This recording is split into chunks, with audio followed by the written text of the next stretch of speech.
Hello and welcome to the Wolf Den Podcast, your home for competitive Digimon TCG discussion and news. This week, we will be discussing the Digimon competitive economy as well as future format preparation.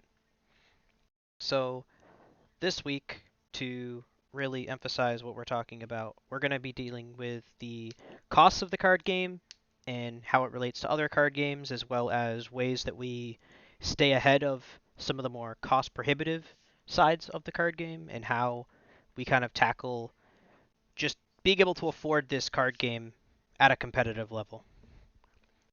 And not necessarily the way that I do because I just buy a case of every set and I'm good to go. But I understand not everyone is in that type of a situation, and they need to strategize and plan more accordingly, which I've covered in a couple of videos. And I always find the economy of the card game to be a fascinating topic. Yeah. And I know even though that's how you prepare for each format, that's not necessarily you don't do it because you feel as though that's the most efficient way. It's just something you enjoy doing. Yeah. Like case buying, I always like seeing case ratios to figure out like, oh, how rare is this card actually? Is this not necessarily like is this card priced correctly? Because there's a whole bunch of different factors that go into that, but like what are your actual chances of pulling this card particularly? And I notice a lot of people have those types of questions, and between the different sets, it could get a little lost and confusing on what their approach is for each of the different sets. And before we get too quick, I left it out of my notes, but we are available on all streaming platforms: Spotify, Apple Podcasts, Google Podcasts. So look for us there under Digimon Wolf Den Digimon TCG, I believe is the full name. But and we are also available on Twitch. And YouTube under Zenitsu. Yes, spelled with an X. Um, Yes. so yeah, just getting back to the topic at hand, at least. You know, affording to play a card game, something that a lot of people, ask about at least as far as um, how much it costs, how much it could cost, um, how we go about trying to balance playing a card game at a competitive level. And I feel like the most efficient thing you could do for affording to play a card game is to just do as much non non purchasing preparatory work as possible.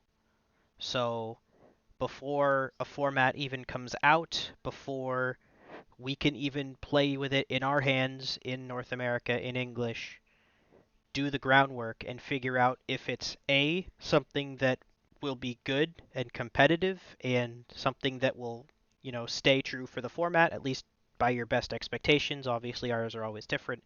And then B, something you'll enjoy playing so that you aren't tempted to buy into a different deck or switch off of it too soon. A good example of this is we're coming up onto BT10, and we already have a couple of Gamamon based cards already out. Gamamon is a fun casual deck. It isn't something that's going to be super hyper meta competitive, but it does get a couple of new support cards here and there in EX3 that you could think about utilizing. So it's not like it's a deck that isn't going to be like going away just because you still have other ways to upgrade it, enhance it, and still be able to play it. So that's the type of concept that we're kind of trying to relate to. So, as another good example right now with a lot of these BT9 decks, they don't really get a whole lot of tools going into BT10. In fact, they almost get no tools at all. But they're still somewhat competitive. So, that's kind of something you have to take a look at is this what is the likelihood of this actually getting support when you're guessing for a deck if you're planning on playing it more than 2 3 formats, especially if you know it's not getting any support. Yeah, that's something that we do have the slight benefit of as far as we're behind with the release schedule compared to Japan, and so we have the opportunity to look at not only what cards are performing in these advanced formats in Japan at their local level for the to the extent in which they play the game, but also um, being able to look even further into the future as far as potential support and potential archetype structures for card design 3 or 4 sets in the future sometimes. Because right now in Japan, they are on BT11 spoilers. Right now in English, as of the recording of this video slash podcast, we are only on BT9. So there is an extra set in between those. So we're about 3 sets behind currently.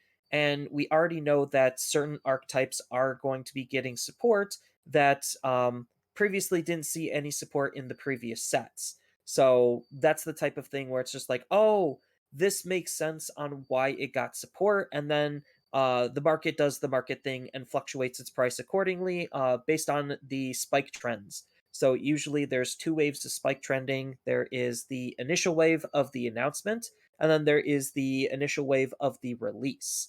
So once a card is announced, people go mad crazy trying to buy their copies in preparation so they don't have to later when the card is released, and then it spikes again because people actually have the cards and they want to start playing the deck in preparation for what they were planning to play.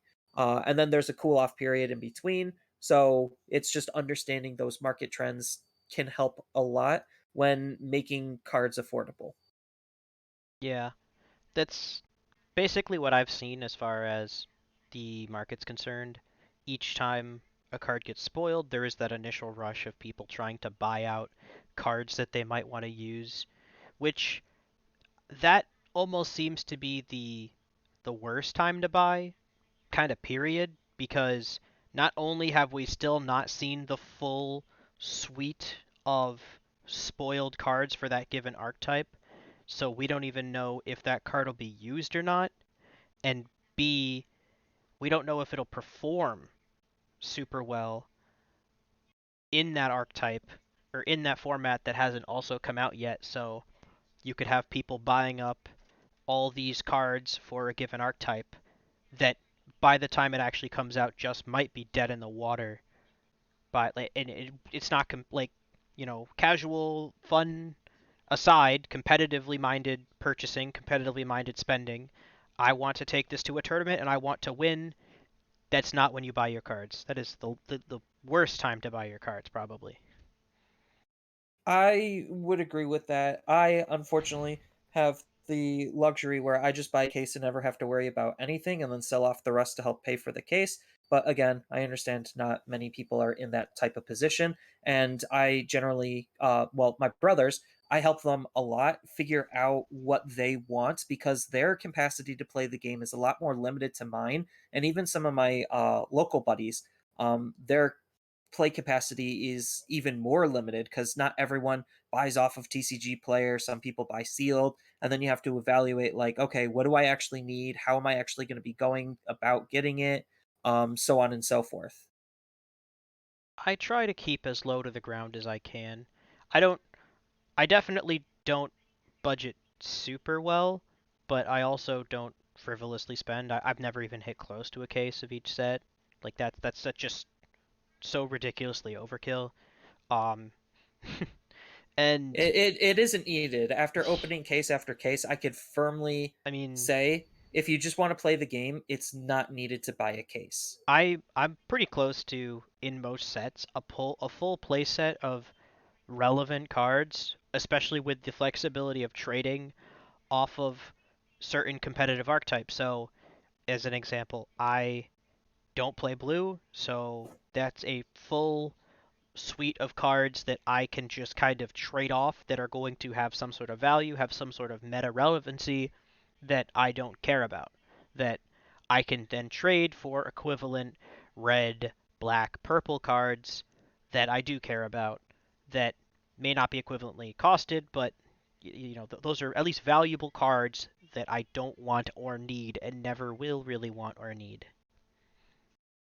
Yeah, my brother's in that same type of a boat. He is a more hardcore purple player, more so in Beelzemon, and like that's a prime example of like, okay, the deck might not be performing now, but it's popular of enough of a Digimon where it's going to see consistent support. Like we just saw with EX2 that Beelzemon got a huge wave of support and he's at least somewhat meta playable, even though he's not like tier 1, he's still at least being represented in some way, shape, or form. So, as an investment, my brother decided to want to pick up that type of a deck. Now, fast forward in BT10, we see that, oh, Beelzemon got a little bit of support because he was featured in the anime, and that's kind of how they decide how certain cards get premiered on top of popularity. So he gets more support then, on top of the fact that in BT, I think it would be RBT 11 or 12, we're getting a whole new starter deck centered around Beelzemon. So now he's set with Beelzemon based cards all the way up until, well, we get those new starter decks. Yeah.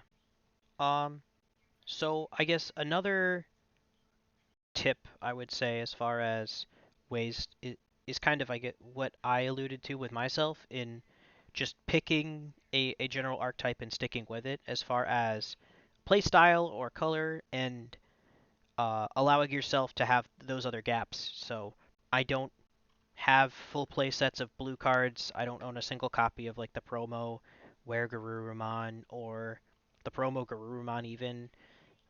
Any of the expensive cards in colors or decks that I don't play, I kind of just keep to my corner. I keep to my archetype, and I still play tier 1 competitive decks. I still play meta relevant decks. I really don't stray too far outside of that top window, but I just kind of stay in my lane and I don't switch around too much.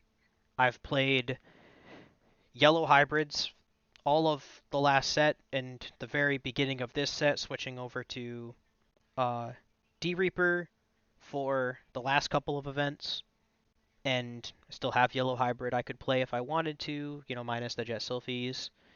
But as far as just playing a control deck, playing a yellow deck, that's still where I am, and that's still where my purchases lie. I know I bit the bullet just knowing, seeing the future that I'm gonna need more copies if I really want to continue playing Control, so I bought additional copies of it just exclusively Death X because it is expensive enough to where I I'm not just gonna risk lotterying it off of sealed product. I would never recommend anyone do that.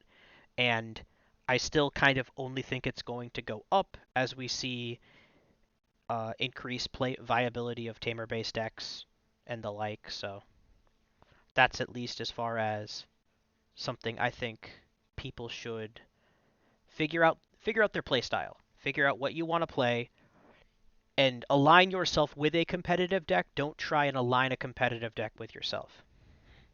I definitely can speak to that. I failed super miserably. I am, if anyone who doesn't know me or watch me competitively play, I am more of a hardcore blue player.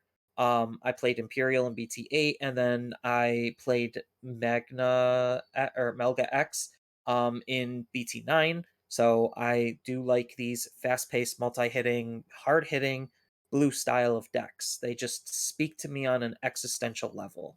Um, when I went into BT9, I was trying to find out what I wanted out of the format, just because I wasn't super thrilled with Melga. And I played a whole bunch of different decks and I absolutely did terrible with them. Um, so there is uh, something to keeping inside of your lane, keeping what you're comfortable and familiar with, because especially when formats turn, that's when a lot of experimentation happens and a lot of market fluctuation happens. So you need to try to prepare yourself for when that happens, and try to reduce the impact as much as you possibly can. Thankfully, I had everything I already needed for Melga, but if I didn't, I would have struggled to be able to put Melga together because it started performing better and better. And then the cards started getting more expensive because now everyone's looking at it and everyone's like, oh, I want to play that now. Um, and as a result, right now the deck's price is like what, 170 on average. So the competitive cost to play that deck specifically right now would be around 170. Yeah. So at least to like completely uh, iron out our landscape of purchasing and pricing, there's that spike when the card's announced, and then there's more of a lull. And that lull could be anything from, so again, cards are spiking from BT11 spoilers in Japan. So that's decidedly next year, I believe, for us. Yeah, it's That's BT11 is coming out 2023. in, yeah, it's February 2023. I think So February 17th. so that's just so far in the future for us that there's going to be a decent um, lull in pricing, and especially after. So I believe the best window of opportunity, the window that I take advantage of mostly as needed, um, is the window of after the spoiler hype is died down. It is no longer like the last thing that was spoiled or something like that, and potentially now we're working more towards um, cards have just come out for like the 2 sets ago in English. So after BT10 comes out, then maybe start buying your BT11 staples on the side or maybe alongside some cards that you need for BT10 and kind of maybe, avoid some shipping costs that way with the TCG player. If you have to spend at least $5 from a given seller and you qualify for free shipping, throw in some random other cheap older card that you might not have or additional copies of something. And I think that's the most efficient window outside of just having access to sealed product and buying a little bit when the set comes out to give yourself some trade.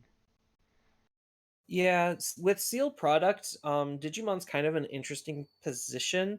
I would say if you are really interested in just cracking packs and trying to get like a playset of almost everything, from my experience, if you just want a playset of most, if not all, of the SRs, you're looking at, if you're lucky, about 6 boxes.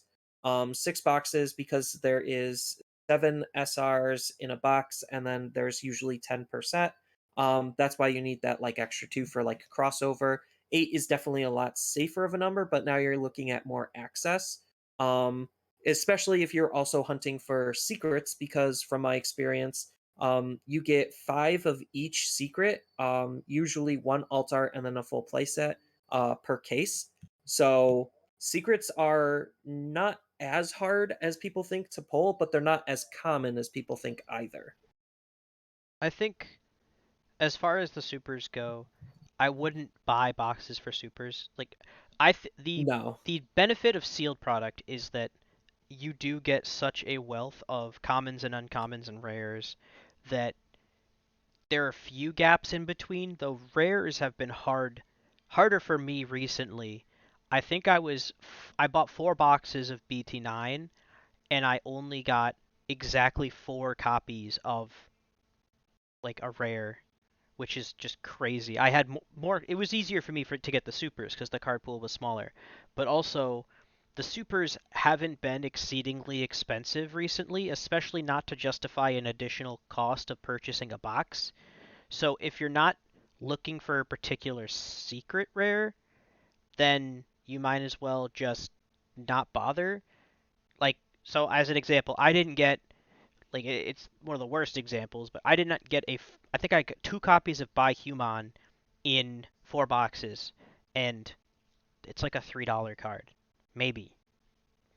Even the most expensive super rare is I think $15, and that's Yeah, generous. Chimeramon's a good example of that. Yeah, But when it comes to a card's price, usually there's a couple of factors that go into it. Pull rate is obviously one of them. Play rate is obviously another one. How many decks can this card go into? And then the third one is actual performance and results. So if Chimeramon saw more competitive play, his price would be going up. But because he's only used in a couple of decks and those decks haven't been topping in a while, he's kind of just stable where he is just because of how playable that card is for a lot of different decks. So that's kind of like the triangle that I use to like gauge how a card would behave in terms of the secondary market. So that's why you get staples like Greymon and Tai. So starter deck Greymon from the very first starter deck, and Tai Kamiya from BT1, because they're played in almost every red deck, and there's almost no reason never to not play them because they're so generic and they fit on theme usually and on game plan with what a lot of red decks do. And that's what like creates staples that usually are going to be where the vast majority of the money inside of your deck is going to be. Like the plethora of your deck is just going to be blah commons and uncommons, and then sometimes your super rares even blah. But it's those staples that's really going to be defining what the deck can do and how much of a price the deck will actually cost.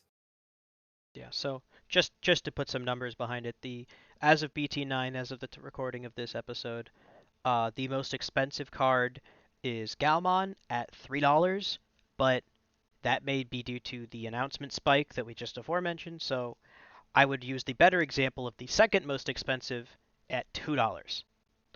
That's the most second most expensive SR non-alt art in the set is $2. Just dirt cheap. Cool Boy is holding firm at $4 at a rare. And that goes into like the trifecta that I mentioned earlier because of how many decks can play that card. Um, Definitely means that more people will want that, so there's actually going to be less in the market as a result. Yeah, especially as like I said, the rares are almost harder to hit, and people need full copies of Cool Boy. It's not replaceable in a lot of the decks. If you're not running, if you want to run four, you need to run four, basically.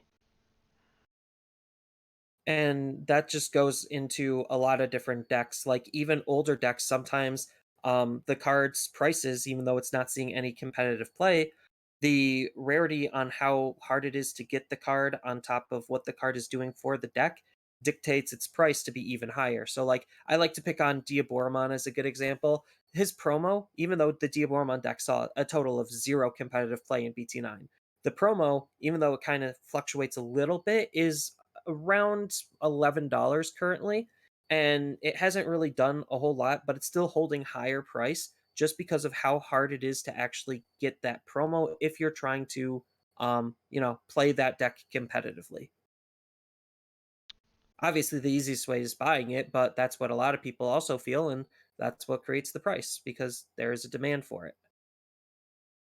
Yeah. So that being said, though, the Diaboromon promo was reprinted, and it's $8. So And it's getting another reprint too, so yeah, getting that's always another fun. reprint. Um, and I don't think people are being super stingy about the version of Diaboromon promo they're gonna use.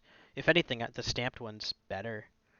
But um, I think Diaboromon right now because speculation.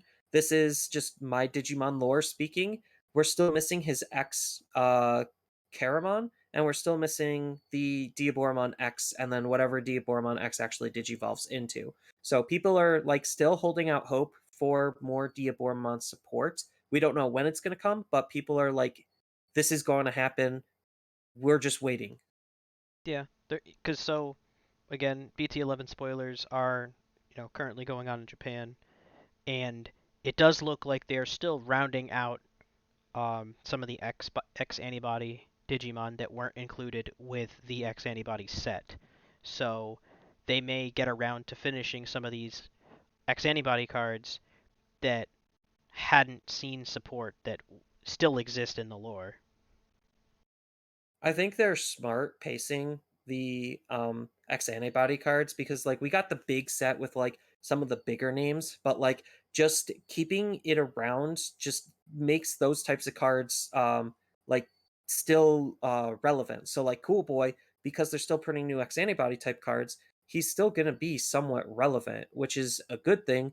And why like you would want to pick him up when the competitive environment is at a lull for him, so that way you could get them for the cheapest possible price and then be ready for the X antibody deck you're anticipating may or may not actually happen.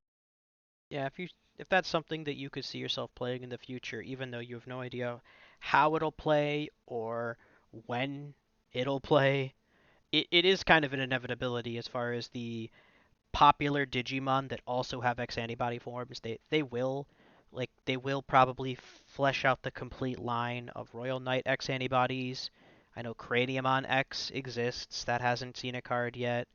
Um, just some of the more popular face Digimon will get Lord all of Nightmon their X. Lord Knight X. Um, they'll all see some sort of support at some point. It's more of like a when than an if. Because a lot of the design for Digimon does take inspiration from all of the different established lores that they have, whether it's the anime, the manga, the video games, what be it.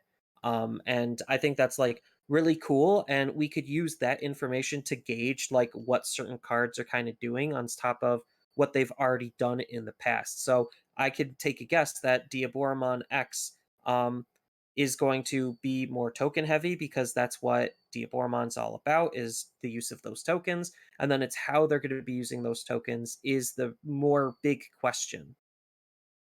I think that's, I mean, decently off topic, but I think tokens are underutilized in Digimon at the moment. There are just so many opportunities for things to potentially have created tokens. Like I know they're I hate the probably fact that we have to buy tokens. you That's you don't. super crappy. I mean, you don't have to, sure, but like if you want like the real token card, like they made them, and I hate the fact that they made them because I want them, and I know I don't want to spend $20 for a token. Yeah, I'll just print it online. Thank you very much. yeah. Um,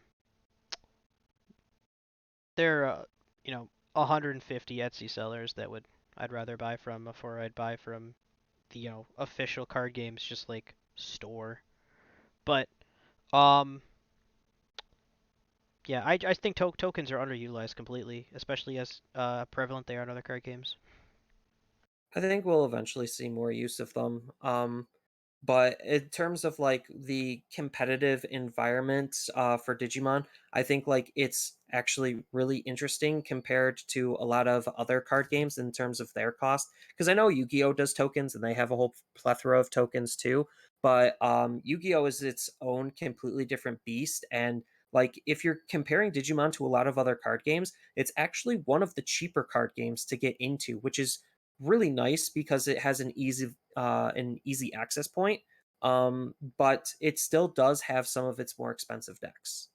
Yeah, I know it's something that people ask for as far as content and ideas and budget versions of things, and I do kind of laugh at that a little bit only because um, while everything should be accessible and should be pretty cheap as far as card games go, this is one of the cheapest ones, if not the cheapest card game I've ever played, especially competitively. Because like access wise, just the ability to buy the cards, technically, it's roughly the same. If you want to play like kitchen table Magic or kitchen table Pokemon or Yu-Gi-Oh, like the cards are probably all equivalently costed unless you really want to get into the weeds as far as like how competitive you want your decks to be. I know Digimon isn't technically super restrictive as far as just the ability to play the card game. I could hand somebody a pile of red Digimon cards and they can make a deck that can at least function. I cannot do that with a pile of Yu-Gi-Oh cards because, oh hey, this one says it cares about this archetype and you only gave me three of those, so I can't play that deck. That's like the pros and cons to like archetype heavy styles of games and not archetype heavies, which Digimon like has a good mix. Like yes, some of the stuff is more leaning into archetypes, and when it doesn't, that's when, like I said, those staples start to emerge, and those are the ones that are going to be making your deck more expensive. So just going back to the Garurumon example, if you wanted to buy my Garurumon deck, I already set the prices around 170, and the vast majority of the money of those cards is going to be, well, in the promos. The promos came out at the very beginning of the game, so they're not in print anymore, and they crept up because, well, it's played. They're played in basically any Garurumon based deck. I was actually using these cards back in BT5 with Ancient Garurumon because it's still a Garurumon. It's still doing that similar style of thing. It's just now that the game dynamic has shifted. These cards are playable again, and that's what excited me to go back to Garurumon because once I actually learned how to play the deck, I was really excited to actually go and start playing the deck because it was doing something I was already doing all the way back in BT5. When did the promos come out? Just because I've They never came played out Blue. as Special Booster 1.0 box toppers. That set had two box Gross. toppers. Yeah.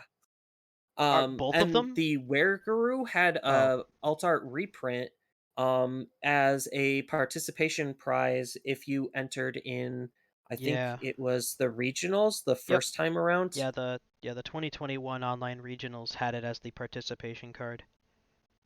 Yeah, so like reprints do tend to happen in Digimon quite a lot to bring the cost of certain cards down. Oh, why did that hit? Oh, whatever. Um, but some cards are harder to want to reprint than others. I'm just gonna leave it at that. Because like we did see a reprint of Greymon and Tai. It's Hmm. just they chose to put it in the worst possible place instead of where it originally was, and that is because of that decision. Those types of cards aren't really going to be changing in price at all, even though it did get a reprint. Where? Well, so the starter deck 11 won't exist in English, right? Is that what you're alluding Yeah, to? that's where those cards were reprinted on top of BT1 War Greymon as well, which is the best Greymon to pair up with Greymon X Antibody, in my opinion. Um, and those were all in Starter Deck 11, so they're dirt cheap for Japan, but the cards have crept up to like $20 per each of those cards because the accessibility is no longer there, and the accessibility is not going to be there. These reprints, it's like what, a 1 in 16 chance of getting the one you want, times that by 4. Like even in a case math setting, perfect situation, you're still not going to see a full playset of any of those box toppers, which is pretty unfortunate. And because of that, it's not going to change the price, so it's making red harder to play as a color if you're more Greymon focused. If you're not Greymon focused and you just want to play some good generic red stuff, like Jesmon's still pretty decently cheap, except for the fact that you still kind of need ties. So just assume I'm stupid. I have no idea where they put the reprints that isn't starter deck 11.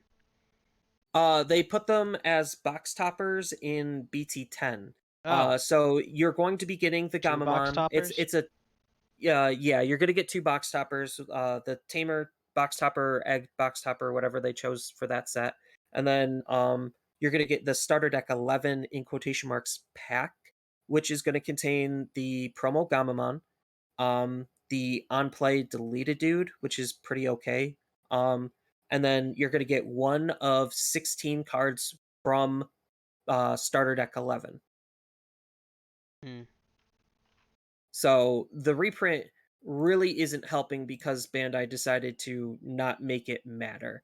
Where they have made reprints very aff- affordable and accessible with something like the Pulsemons, where it's just like, oh, this was a pre-release card. Not many people went to pre-releases. We need another way to get this card in people's hands. Oh, here we go. We could just literally give it to them as participation prizes for other events, and like that helped drive the price of Pulsemon down because that card was like what, a $30-$40 card at one point, and now it's sitting I think it comfortably at was like 510. 30 at its highest. I know it was ridiculous. I got my playset um at pre-releases and like just afterwards because I knew it was going to be a staple for a while, but yeah, that was just crazy. Yeah, so like we know in BT10, well, hey, there's going to be some more Pulsemon support again sitting like Gamamon. It's not going to be a tier 1 deck, but if you really like what that deck is doing, like now is the time to pick up those types of cards while it's on the lull and under people's radars, because the cards are going to be cheaper at this point in time versus when it comes out. If something comes up and the deck does well, and then people start buying everything up, that's not the best time to buy. So, um I guess this we haven't mentioned it yet because I kind of forgot about it, but we there's technically a significantly riskier time period in which to buy cards, and it's after actual release and then after the original like wave of events, because while we can always predict and speculate, and we're usually pretty accurate as far as what decks are going to perform and what decks people are going to play. That doesn't necessarily mean somebody won't figure something else out and take a new spin on the format, or a new deck construction that wasn't seen in Japan and therefore is affecting our meta differently. And so you could sometimes have a situation where a card is very expensive upon release and is very hyped, and then uh, two or three events happen, and that card just drops off the face of the earth because that deck that uses that card isn't performing. Or you could have the reverse of a card like either continuing or just like spiking in value even after the initial wave of purchasing has gone on, after the set has released, as a set or a card does really well. I think Magna X was a good example from BT9. It actually got high. I think its highest was 2 or 3 weeks after BT9 came out, as Armor Rush showed to be one of the better decks to go into the OTK format with. And then as we got deeper and deeper into the format, it just hasn't been performing as well. It still gets in top 16 occasionally, more so as like a one of, or if it's lucky, a two of. But it still is playable, just not as playable as something like Melga or some of the other more prominent decks. And as a result, its price kind of started slowly creeping down because, well, it's cooling off because not a lot of people are paying attention to it as much.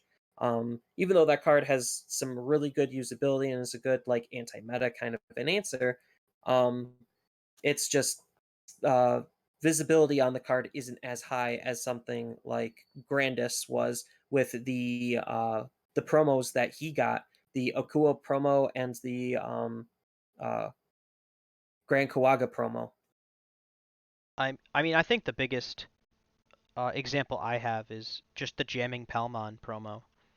When Yeah, that's a good one because when it came out, it was super it was hot because so that's when expensive, and Digiverse. I wanted to play um like Grandis, or not Grandis at the time, just like Grand Kuwaga, like Green OTK, and I wasn't about to pay $30 for a Jamming Palmon. That was just ridiculous. I completely changed the deck I was going to play because of the price of that card, and it at its lowest point was like a $5 card.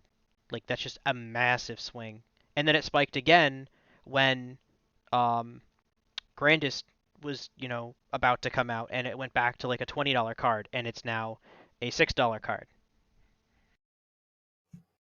And these swings aren't anything uncommon, especially with the limited carpool that we currently have right now. So I'm sure as the card pool expands and there's more tech options for us to think about utilizing, um, these swings will be not as harsh or severe.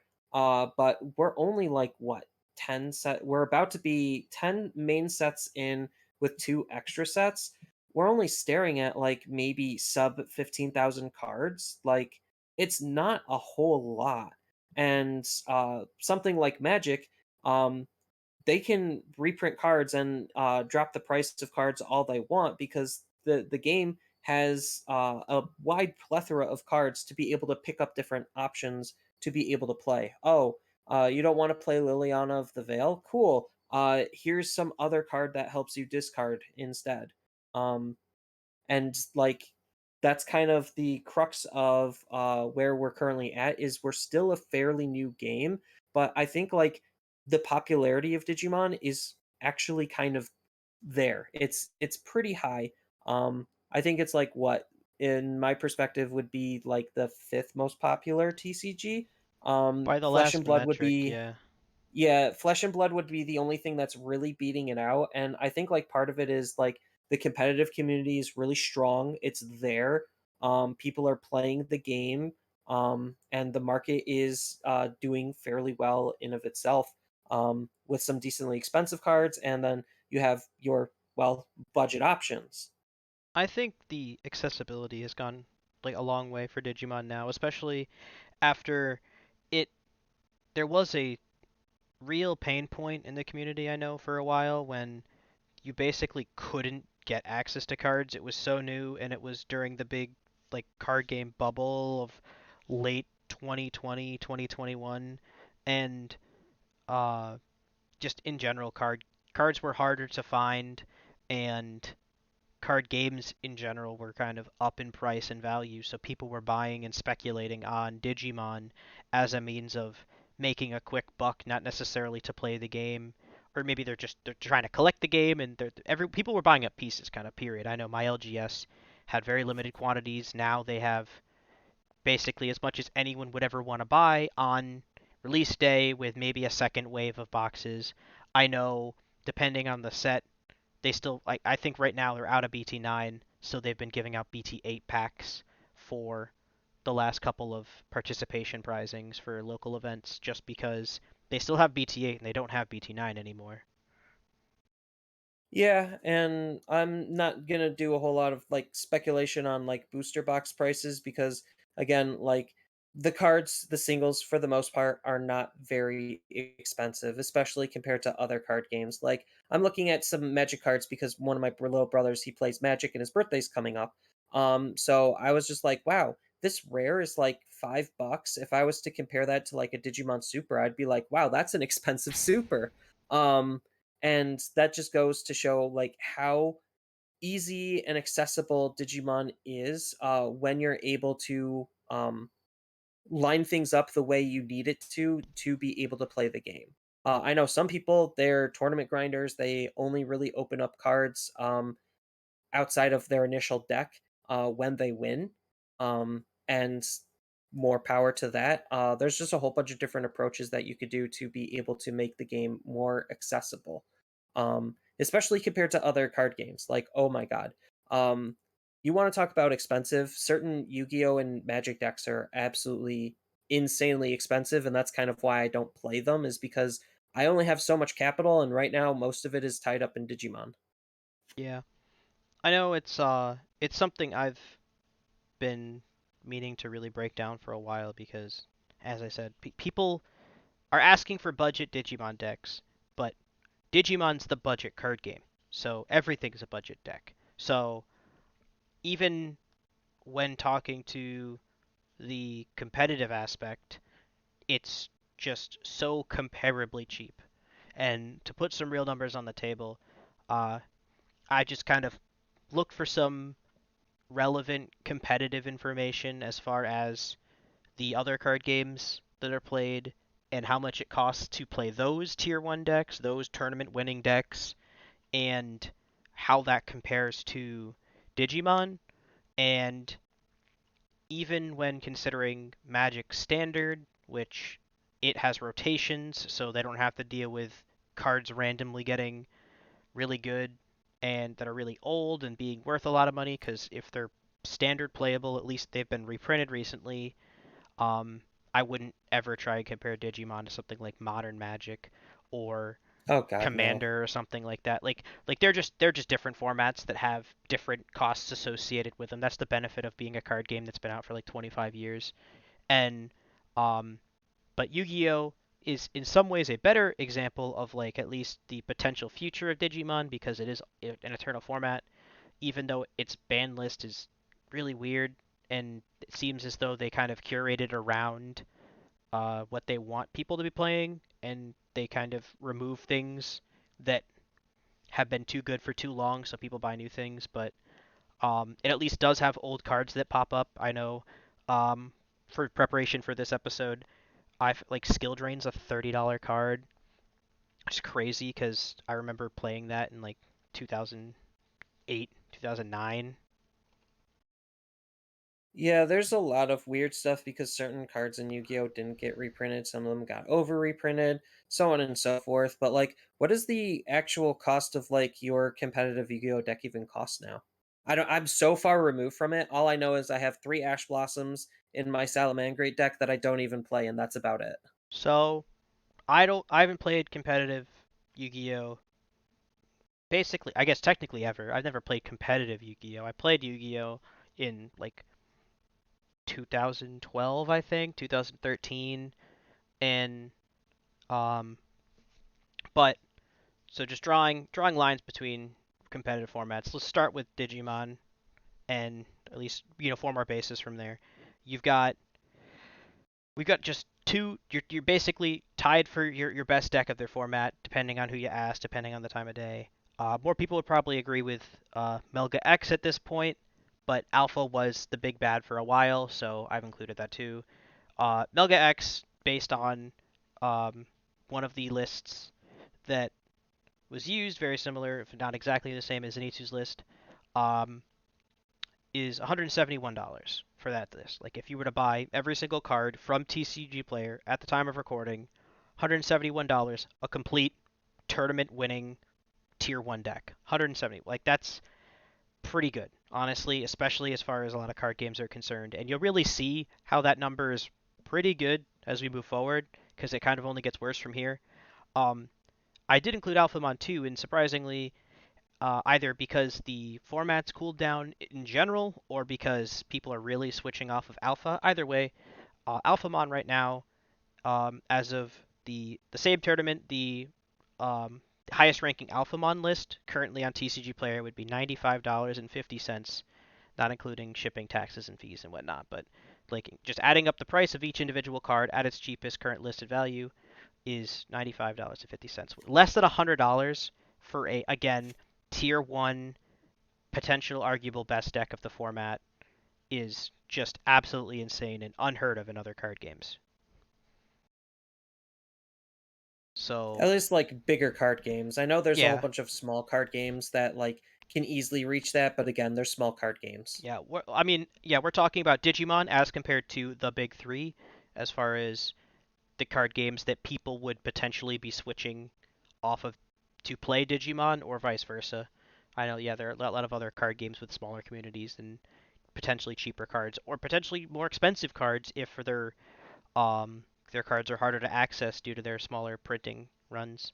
But um White Schwartz. Anyway, and then um the the example I tried to include because something that I kind of found is a trend in general is the more control oriented the deck was, the more expensive it was, kind of agnostic of which card game you were playing, which is really weird because Magic, a lot of its value in its control decks comes from its expensive and complicated land bases, and a lot of value can get eaten up in various expensive dual lands of different colors. And um, Yu-Gi-Oh has a bunch of older cards that'll eat up a lot of value, but and hand traps. and I hand know you get traps. huge Yep. on hand Yeah, traps. just generally playable, splashable hand traps make those cards kind of shoot up in value.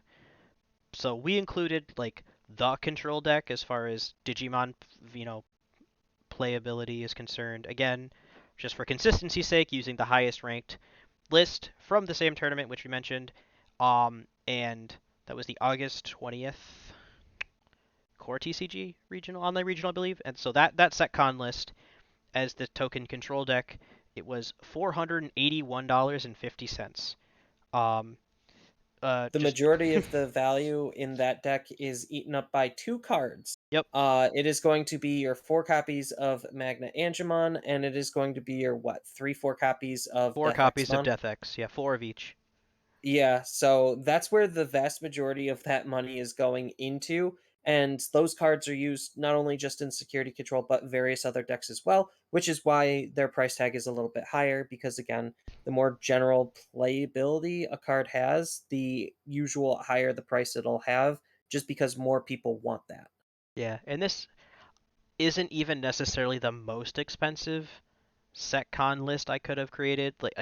I didn't want to create a list for the purposes of this video. I wanted to just use like real data and at least just throw some numbers at the wall just to give a frame of reference as to where we're speaking to. So this is just a literal tournament topping list, 481.50. Four copies of Magna Angemon. So, fun fact: 4 copies of Magna Angemon is more expensive than both Alphamon and Melga X. With if you sold right now 4 copies of Magna Angemon, super rare, base level, no alt arts, you could buy either BT1. Melga X or Alphamon, the whole deck. So that's fun to know that maybe that card needs a reprint. But um, It kind of does. Like, it didn't get of a all reprint cards, before. Yeah, it didn't get a reprint before, and its alt art is also kind of insane, considering it came from the same set, and that set was very hard to pull super rares from. So that card is definitely due. so um, I'm trying to use as relevant a basis of information as I can here. So uh, for my Magic examples, I'm using Magic Standard again, but aggregated from the last 90 days on MTG Goldfish, and that's only because Uh, technically, as the the most recent set isn't out in paper yet, but it is out in Arena, so they're including Arena data and then attaching a paper value to that deck. So a lot of those prices are pre-release prices basically because the cards aren't out in paper yet. So I've just kind of backed it up a little bit so that we at least are looking at cards that are out and were played, and the set's widely available and whatnot. So, number one standard is a control deck, Jeskai control, white, blue, red, for those that don't know magic words, and 20% of the meta, 19.2%, and so it's got a decent chunk of the meta right there. Not too much, but playable decidedly, and that's $360 in paper. So it's decently cheaper than SetCon, but also, almost twice as expensive as Melga. It just that's a control deck. That's your average price of a control deck. You have other control decks of Orzhov Control, 370, Jeskai Hinata, 385, Naya Enchantments, 206, Temur Control, 371, Rakdos Artifacts, 400. Like these are just general magic numbers. Grixis Control. I feel like Grix is always the most expensive for some reason. Actually, that's not true. Jund, I think, is always the most expensive, but um, you just end up with these 3-color control decks that have fucking expensive lands. Specifically in the case of Jeskai Control, 4 copies of Goldspan Dragon is $100. So, not as expensive as Magnangemon, but more expensive than all of Alphamon again. Um, And that's just the trend with card games in general. Most of the time, the value will be eaten up by only a small handful of cards, and then everything else is like pennies on the dollar. yeah. Um, so I'm not nearly as in tune with Yu-Gi-Oh, um, but I at least somewhat cross-reference this data as just as a means of not just including wrong data. Um, and I'm gonna pronounce things wrong just because I don't actually know. So this website uses data from recent tournaments, and these are just tournament topping lists of various, just kind of smushed together. It's not one tournament, it's not, um, but all these are various event topping decks. So, um, Danger tournaments, Oceania top four. This deck's $650. Danger tournaments again from the Rio YCS top 32, 550. Evil Twin Sprites, Mexico City WCQ regional first place, 736. Runic 544. Chile YCQ regional first place. Danger tournaments again. Oceania second place, 568. Yu-Gi-Oh is fucking expensive. I don't know how else to say it. That's ridiculous. Like I don't know any measure. Like I guess technically everything is aggro and everything is control because there's only 2 turns, but um, that's just crazy. Yeah, it seems like the based on all of the numbers that you were kind of just throwing out, it seems like the average Is like kind of like 500 Yu-Gi-Oh deck, yeah, is like expect to between. pay 500 for a competitive Yu-Gi-Oh deck. With So, Magic, depending on if you're playing control or more like mid-range or aggro, you would probably be safe to assume that you're going to be spending 200 for a Magic. oh yeah, Digimon, the vast majority of Digimon is probably around that 100 to 125 mark. Melga is only as expensive as he is because of he has those legacy promos. cards. If he didn't have those legacy cards, immediately chop down $80 from the deck immediately. Um, and then you're left with what, another $90 deck? Like, Yeah, that's why the promos are expensive, is because of they're needed, but it doesn't make it that much more expensive than your average other card game. And that's just one example. There's plenty of other decks where they are slightly more than that, like 120 mark. But again, look at Alphabon. There's plenty of examples that there's less than, like, they're still competitive, but they're less than that 120 mark. I mean, D Reapers as another perfect example. Like, you could build the vast majority of that deck for pennies on the dollar. Like, I think the whole core will only cost you like $20, and then you're only paying for the Death X's. So that's where all of the money in D Reapers goes. But the deck is still somewhat playable even without D Reaper or Death X. It's just Death X obviously makes it a better control deck because of what that card is doing. I'd say you're no longer playing the competitive variant of the deck if you don't include Death X. Death X won me most games that I. If Death X gets played, you usually win. I mean, yes, but like if you just wanted to play like A semi D Reaper? casually Oh or yeah, slightly you could play competitively, like the pauper version of D Reapers by just removing Death X, and all of a sudden you've removed 60, like $180 worth of the deck. Yeah, and you still have something that's playable, especially like locals level playable or kitchen table playable. Like, Digimon is not that bad, is like the whole point that I'm trying to get to. Like, usually the best rule of thumb is the less old stuff that you need and the more new stuff that you need, the cheaper the deck will generally be. Especially if it all comes from like 1 to 3 sets. Um, like, that's just where the majority of the cards are, so you don't really need those legacy cards if you don't need to run them. Like Davis as an example, like there's plenty of good alternative options to Davis. And some decks don't even need Davis or want Davis anymore. Look at Melga. I cut out Davis from mine just because of how the deck plays. I draw so much, I don't need the extra draw. I just have memory gain out the waz, so I don't need to be set to 3. Like, there's just other things that I could be doing where I don't need that card. Does that card help the deck? Sure.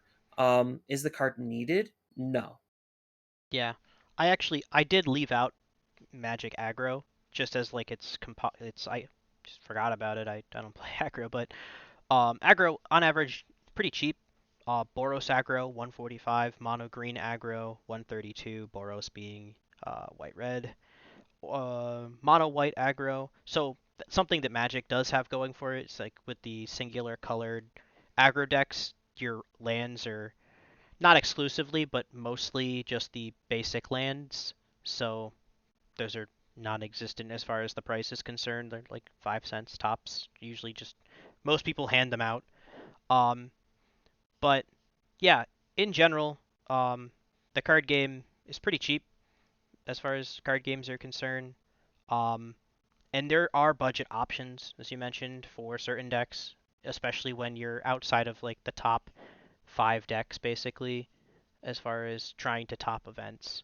Um, I think we're definitely moving in a good direction too, as far as the cost of the game is concerned. There haven't been too many promos announced in the near future, so once we finish up the security promos that Japan has, I think we'll be kind of done. Um, Actually, yeah, we still don't know where those promos are. It's kind of bothering me that we don't know by now. But yeah, and even then, reprints are always on the way. Like Davis as another good example. He's getting reprinted inside of starter decks 12 and 13. So like, instead of getting memory boosts this time, like with the Gallantmon and All 4 starter decks, you're going to be getting a handful of tamers, and Davis is in one of those. So that's going to immediately help reduce the price of the card while increasing the amount of people that can actually pick him up and play him for the decks that want to use him. Currently, I still don't think that we have a better blue memory fixing tamer than Davis because of what Davis does.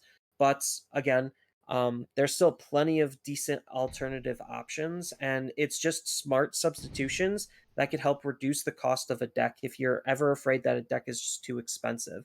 You just need to understand what the deck is trying to do and where to make those necessary cuts. Yeah. So, all in all, I think the the economy's in a good spot.